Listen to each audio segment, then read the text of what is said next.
வணக்கம். கடந்த வகுப்புல நாம தமிழர்களோட வீரக்கலைகள் பார்த்தோம் இல்லையா? அதுல எதை பார்த்தோம்? அற்பம்.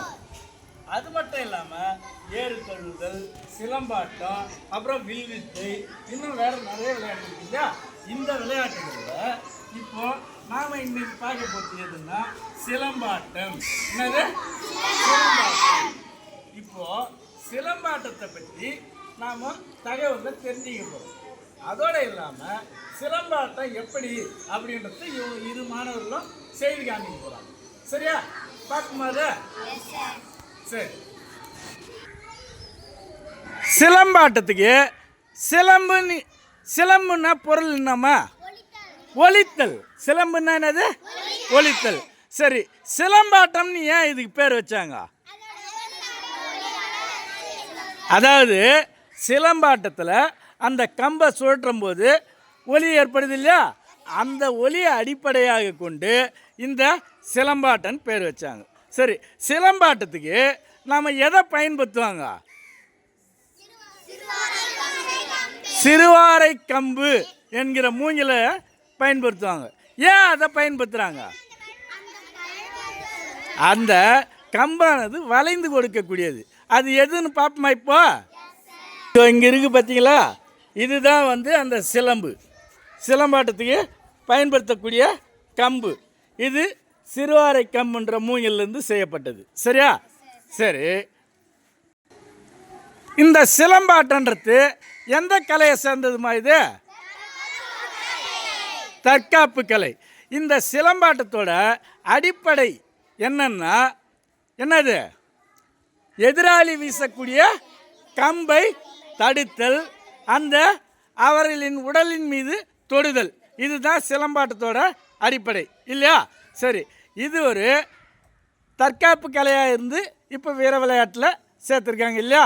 அதோட மட்டும் இல்லை, பிச்சுவா கத்தி, அப்புறம் களரி, மான் கொம்பு, இதெல்லாம் கூட சுருள்பட்டை, இதெல்லாம் கூட இப்போ ஒரு விளையாட்டாக இருக்குது இல்லையா? சரி, இப்போ இந்த இரு மாணவர்களும் சிலம்பாட்டத்தை உங்களுக்கு செய்து காமிக்க போகிறாங்க. பார்க்கலாமா? அவங்கள உற்சாகப்படுத்தி கைத்தட்டி ஆரம்பிக்க சொல்லுவோம். சரியா? கைத்தட்டுங்க. சரி, வாங்கம்மா, இந்த சிலம்பாட்டத்தை ஆடுங்கம்மா, பார்க்கலாம்.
இந்த சிலம்பாட்டம் நமக்கு எதுக்கு பேர் வந்ததுன்னு சொன்னோம்?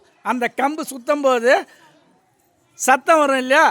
அந்த சத்தத்தை வச்சு தான் சிலம்பாட்டம்னு பேர் வந்தது. இப்போ இவங்க சுத்தத்தை கவனிங்க, நல்லா சத்தம் வருதா பாருங்க.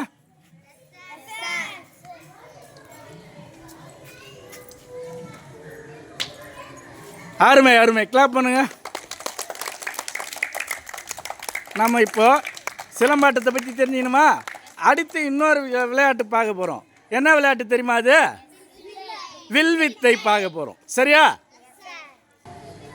இப்போ நாம் அடுத்ததாக பார்க்கக்கூடிய ஒரு வீர விளையாட்டு எதுன்னா வில்வித்தை. எது? வில்வித்தை. இந்த வித்தைன்னா என்னம்மா பொருள்? அதாவது வியப்பூட்டக்கூடிய செயல், அதாவது ஆச்சரியமூட்டக்கூடிய செயல் இல்லையா? அந்த வில்வித்தையை பண்டைய தமிழர்கள்லாம் விரும்பி கற்றுக்கினாங்க, விருப்பப்பட்டு கற்றுக்கினாங்க. சரியா? அதோடு இல்லாமல் இதை முதல்ல எதுக்காக இந்த வில்வித்தையை கற்றுக்கினாங்கன்னா விலங்குகளை வேட்டையாடுவதற்கு. அதுக்கப்புறம் என்ன ஆச்சு? அது எதிரிகளை போர் முனையில் தாக்குவதற்காகவும் இந்த வில்வித்தையை கற்றுக்கினாங்க. சரியா? இது முதல்ல ஒரு விளையாட்டாக இருந்தது. இன்றைக்கி இந்த வில்வித்தை எதில் சேர்த்துக்கிறாங்க? ஒலிம்பிக் போட்டியிலையும் சேர்த்துருக்கிறாங்க. அப்போ வில்வித்தை என்பதும் நமக்கு ஒரு வீர விளையாட்டை வகையை சார்ந்தது இல்லையா? சரி, இப்போ நீங்கள் எத்தனை வீர விளையாட்டுகள் தெரிஞ்சுக்கிறீங்க? கடந்த வகுப்பில் 1, இந்த வகுப்பில் 2. கடந்த வகுப்பில் மற்போர், இந்த வகுப்பில். சரி, இப்போ இந்த வில்வித்தையை பார்ப்போமா? அவரை செய்ய சொல்லுவோமா? இந்த வில்வித்தையில் அவர் எப்படி வில்ல விடுறாருன்னு பார்க்கலாமா? அருமை அருமை, கிளாப் பண்ணுங்க. பாருங்க, எங்க வந்து பாருங்க. Very good. இன்னொரு முறை விடுங்க.